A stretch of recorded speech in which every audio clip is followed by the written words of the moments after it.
Part of that plan, of course, is to induce the gradual surrender of American sovereignty, piece by piece and step by step, to various international organizations, of which the United Nations is the outstanding but far from the only example.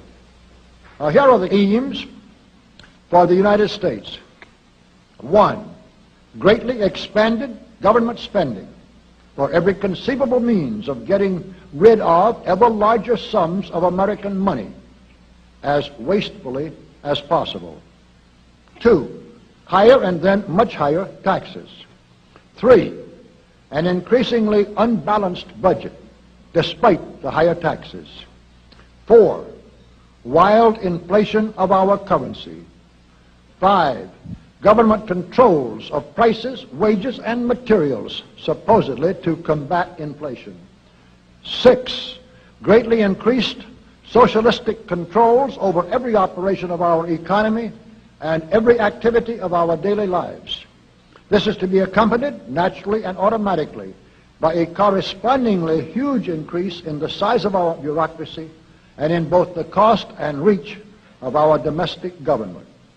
7, far more centralization of power in Washington and the practical elimination of our state lines.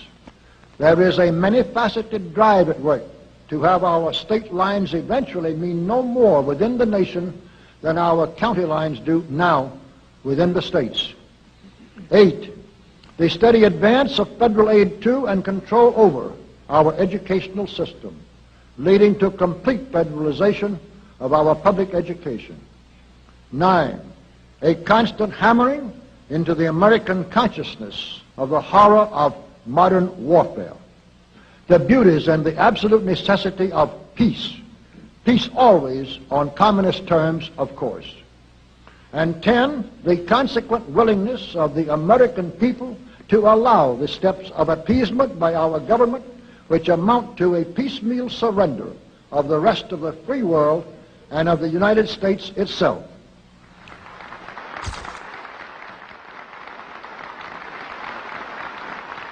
So brush the insider's dust out of your eyes, my friends, and the communist soap suds out of your brain, and ask yourselves in all honesty, what on earth is wrong with the United States simply minding its own business?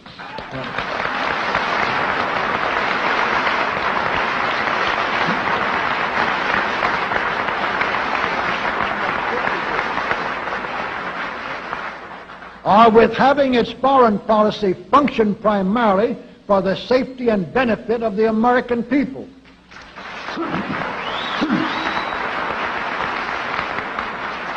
Which is exactly what we had done for the first 140 years of our existence as a nation, to the incredible advantage of ourselves and everybody else. Everybody, that is, except a numerically small clique of power-lusting conspirators who had somehow inflicted themselves on a gullible world. While we turn to a very brief summarization of what we hope the John Birch Society will help and even sometimes lead the American people to accomplish during the next 15 years. 1, our first and most important specific undertaking should be to restore the complete independence of the United States.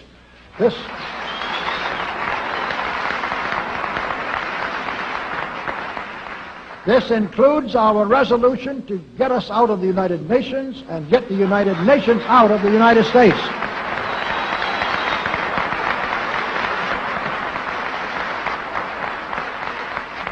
2, we must once again make our money freely redeemable in gold at some realistic price.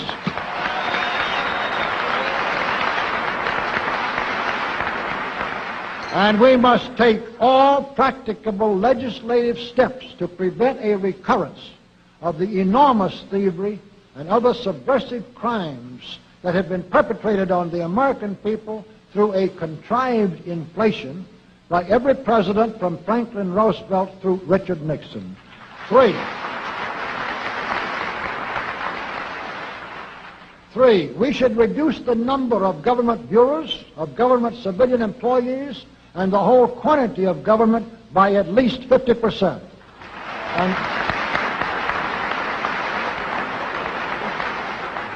And we should achieve at least this much reduction in proper fashion through gradually convincing a majority of the American people of the wisdom of such a course. 4, we should withdraw all American troops from every spot on earth that is not American soil, except when and where such troops may be required as decided by Congress to protect American lives and property from criminal vandalism.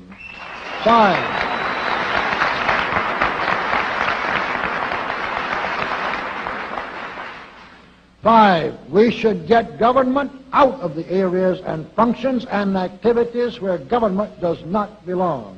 Again, all steps to this end should be taken gradually, but nevertheless just as rapidly as enough of the American people can be persuaded to support such progress. Any such achievement will require a truly massive educational force, but that's exactly what we hope to build during the next 15 years. We could go ahead for at least 100 numbered items, but the John Birch Society will undoubtedly be working on more than that many specific projects, which will be laid out in its bulletins before another 180 months will have rolled around. And all of these projects will fit into the general pattern indicated by the 5 major objectives listed above. So let's really wind up this marathon monologue with one final thought. None of us can guarantee anything about what the future will bring. Your speaker knows what a job we have before us to rid our country of the scourge of communism within the next few years, and then to go ahead on our constructive program so well that 15 years from now we shall already be entering an era of far less government, of a much sounder sense of responsibility, and, with God's help, of a better world. But I sincerely believe that it can be done, and this much I know, that every man and woman in this audience should leave here tonight feeling in his or her own mind and heart that it can and must be done, then it surely will be. And so, all of you patriots of good character, good conscience, and noble ideals, whom we can reach with the filmed version of this speech in 1,000 other audiences, it is with a great deal of confidence and energizing will to win that we invite you to join us in our epic undertaking. While to all of you great, wonderful friends in this present audience, I certainly extend my very deep thanks indeed for so much patience and attention. Thank you and good night.